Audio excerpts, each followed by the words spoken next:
Hello there, I'm Miranda Gretton, and this is Take a Moment with NCHC, the show where we talk to you and your colleagues about experiences that affect you.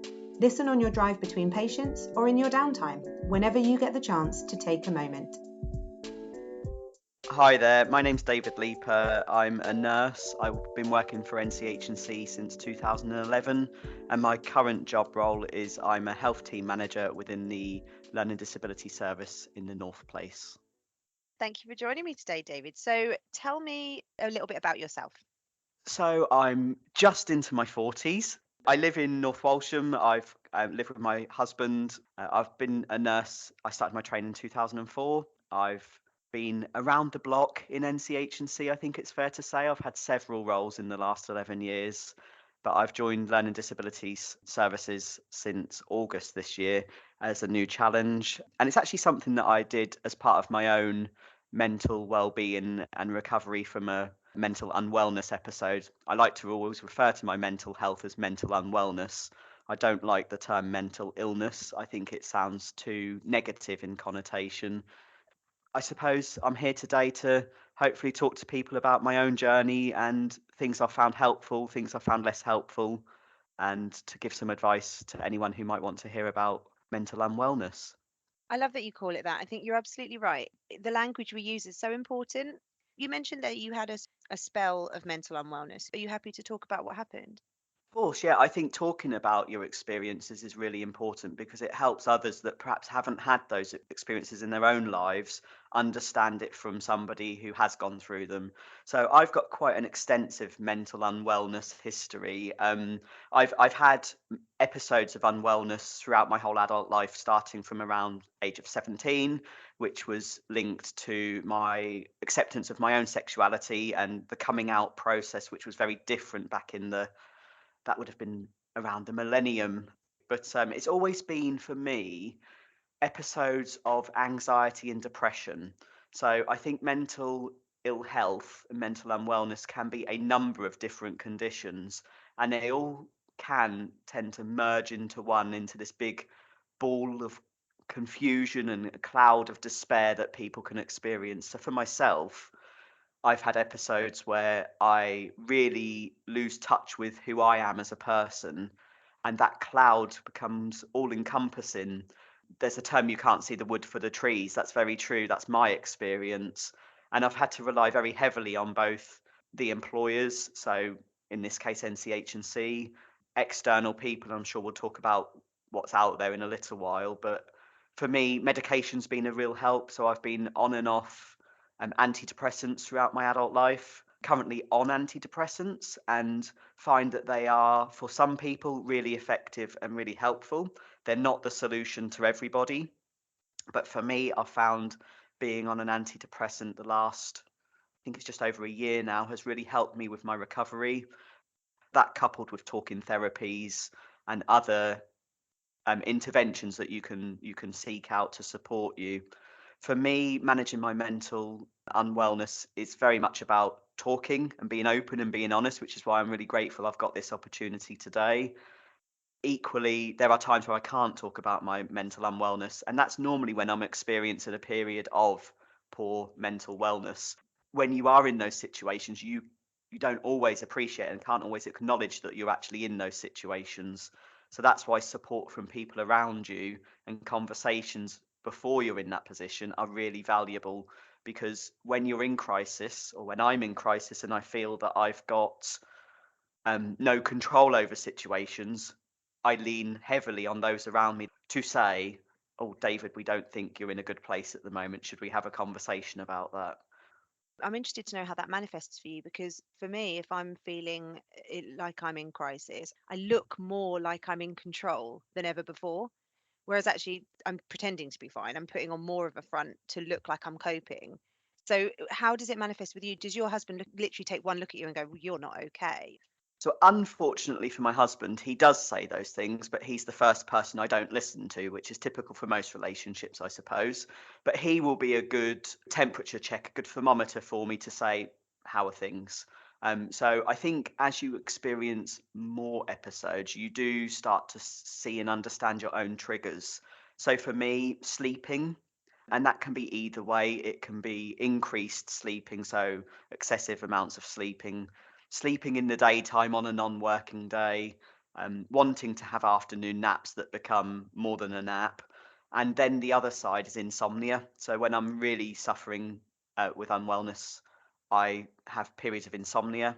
And that insomnia, as I refer to it, as my 3 o'clock press conference, because it's the time that your brain is alert and everybody else, and the feeling is everyone else in the world is resting and asleep, but you've got this press conference in your brain that won't switch off.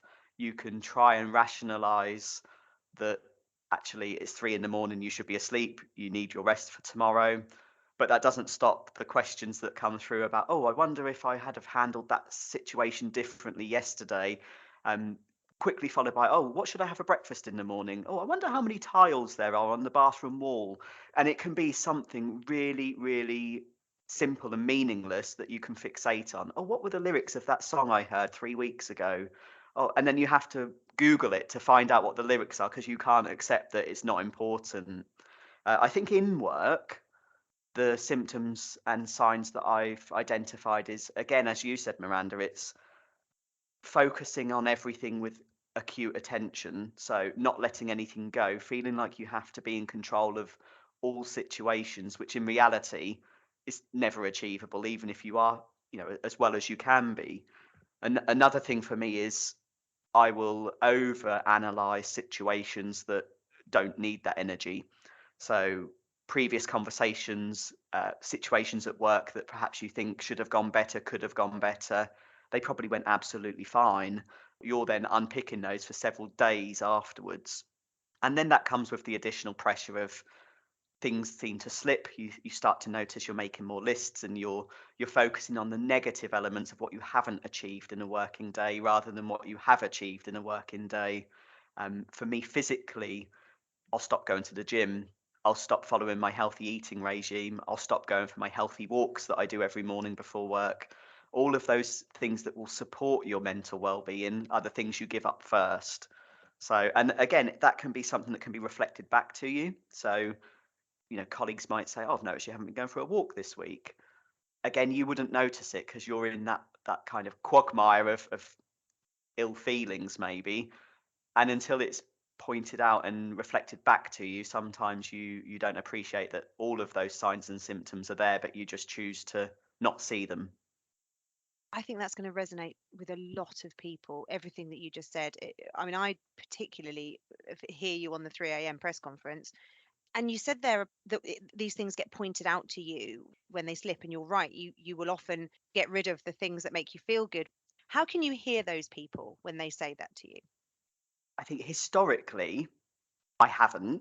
It's been hitting a crisis and then realizing that these people have been bringing these to your attention for a while. If I'm completely honest, having a really, really open and transparent relationship with your line manager, particularly if you suffer from mental unwellness, is really important. So, my experiences of line management as a member of staff is I've had some really supportive and understanding line managers. But unfortunately, I've had some managers that haven't been as supportive and perhaps not as insightful as to me and my condition and how they can support me.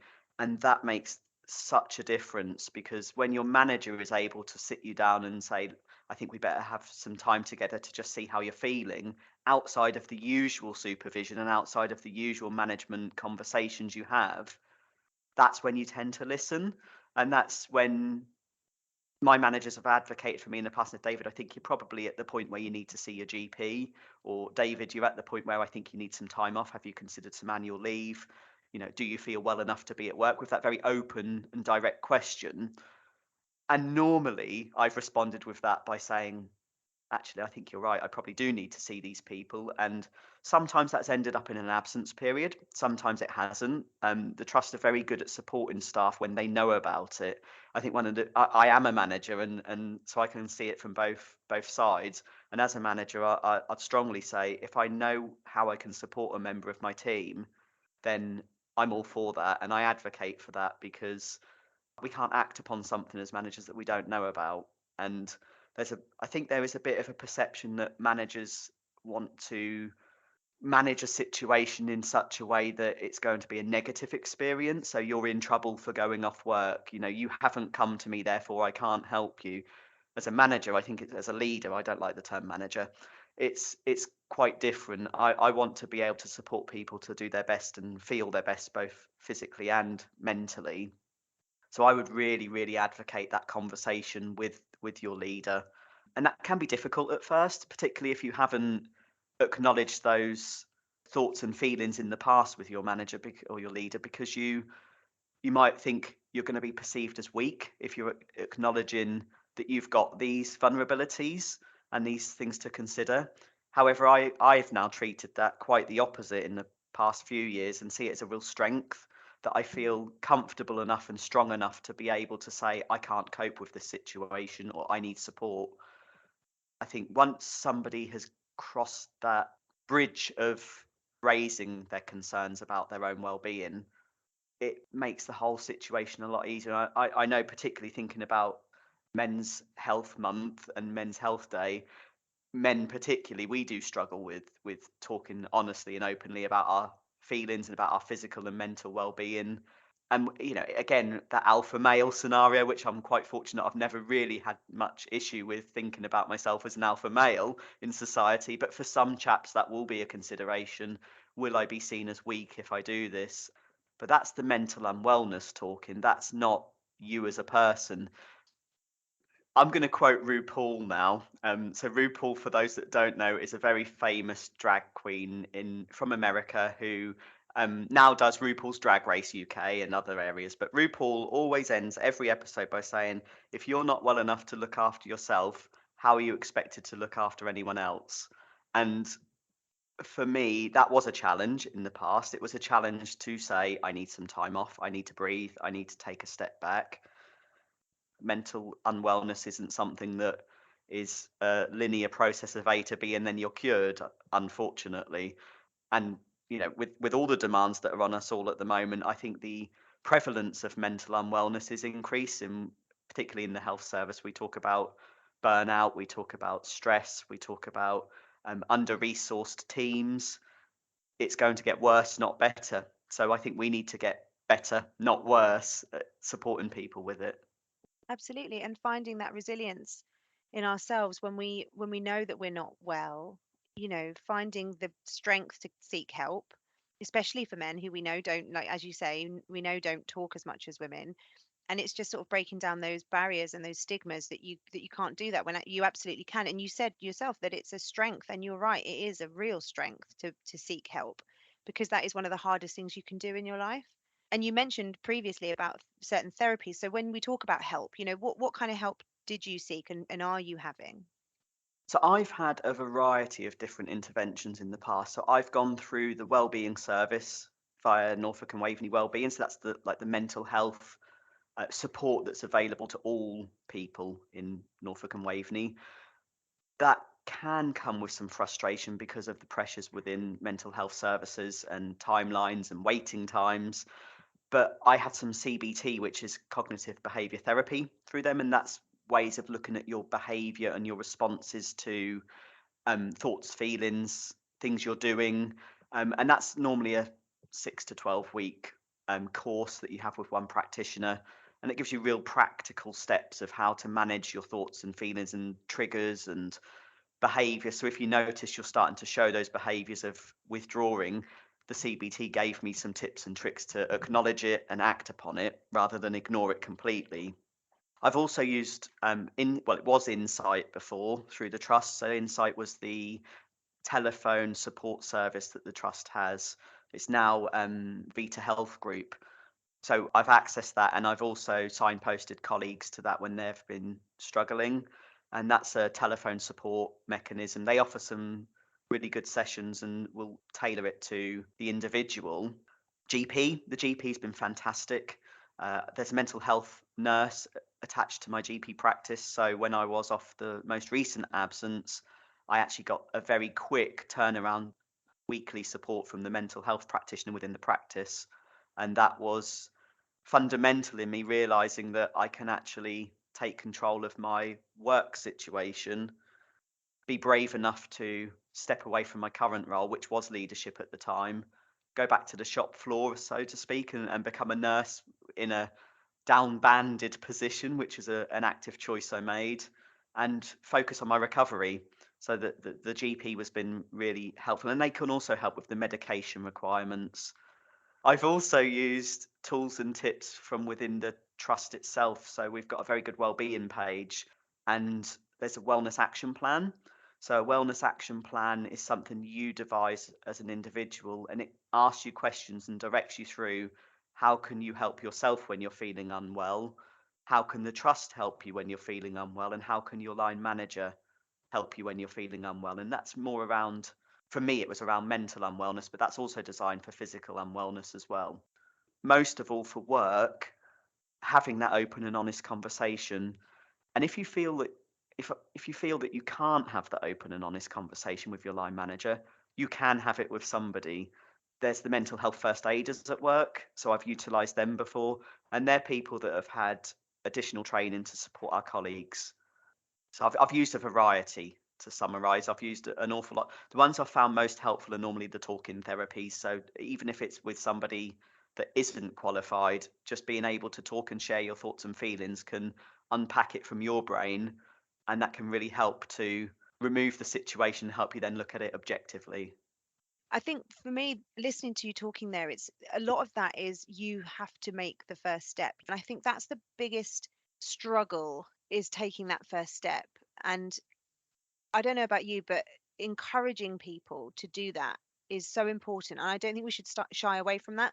And I saw something, a great image in your email signature, actually, David, that said, look at your colleagues. If someone doesn't look quite right or they're not acting in the way they would normally act, talk to them, ask them if they're okay. And I think for men particularly, this is so important. If you notice that your mates are acting differently, like you said, sleeping a lot or just withdrawing, just not acting in the way that they would normally act. Ask them if they're okay. Because I think if someone isn't okay, it will take a little while to make that first step towards a therapy. I mean, did you find that yourself when you first went to the very first therapy? Did it take you a little while to make that call? Yeah, it did. And fortunately, I was quite young then. I was in my late teens, early 20s, and I felt like it, I mean, it was a very different support mechanism 20 years ago to what it is now. The doctor said I had to do it, so I must do it. These days, it's easier the more you do it, I suppose. So yeah, you're right. My email signature, I do have something that says be in your colleague's corner. 1 in 4 of us will experience mental health problems this year. If a teammate is acting differently, step in. And that was a campaign that was done by Time to Change.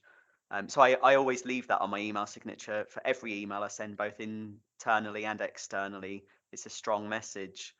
With regards to how easy is it to do, it's never going to be easy. If you don't want to speak to your line manager and you feel that you need to speak to somebody, I would suggest the mental health first aiders, because they will have all of the information and all of that helpful guidance of who to contact and when.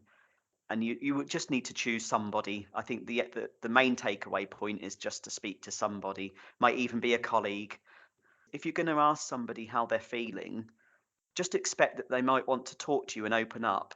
So if you are going to ask the question, just expect that they might want to speak to you more than saying I'm fine, which is the token response we all give. Well, actually, if I'm not fine and you ask me, I might want to tell you. So you might want to consider how long you've got in a conversation or a time frame to ask that open question. I think that's really good advice. It's an interesting point to really consider when you're asking that question, not to just make it a throwaway rhetorical question. I think as well it's important to say that you can lead a horse to water, but you can't make it drink. The person has to want to get help. Let's just keep the honesty and the openness there. Let's break down the stigma of saying that holding your hand up and saying I'm not okay, because actually there are so many people out there who want to help. It's not just these therapies, it's us, it's colleagues, it's family, it's friends. If you're struggling, we want to help you. So I think the main takeaway for me from this conversation is just don't suffer in silence. Absolutely, there's no need to suffer, particularly in the organisation. You're right with your comments, if you can lead a horse to water but you can't make it drink. I think with mental unwellness there is an element of you might not realise that you need to drink. So using that analogy, I think it's important to say you may not even know that you need some support at that stage, and that can be frustrating for somebody on the peripheries who wants to offer help. You're right, people have their own minds and need to make their own decisions. So if anyone's listening to this and they're thinking, like as I am, you're super brave and wonderful for coming forward and telling us your story. I think it's going to help so many people. I think what you've talked about will really resonate with people. But what would be a piece of advice that you would give someone if they're listening to this and they are struggling, or they don't even know they're struggling, but they sort of are listening to this and things you're saying are resonating with them? What would you say to somebody as a sort of takeaway from this conversation? My biggest piece of advice would be, don't feel too afraid of speaking up to somebody that you feel comfortable speaking up to. And if you don't have that person, there are people out there more centrally who could be that person you could talk to. So I would say be brave, make that first step, and it may open a can of worms, so to speak, and you may then have a journey to go through. But with that help and support, I guarantee you will start to feel better. Thank you for listening to Take a Moment with NCHC. If you've enjoyed this podcast, please visit the podcast intranet page to leave a comment and for details of our other episodes. You can also follow NCHC on all social media channels.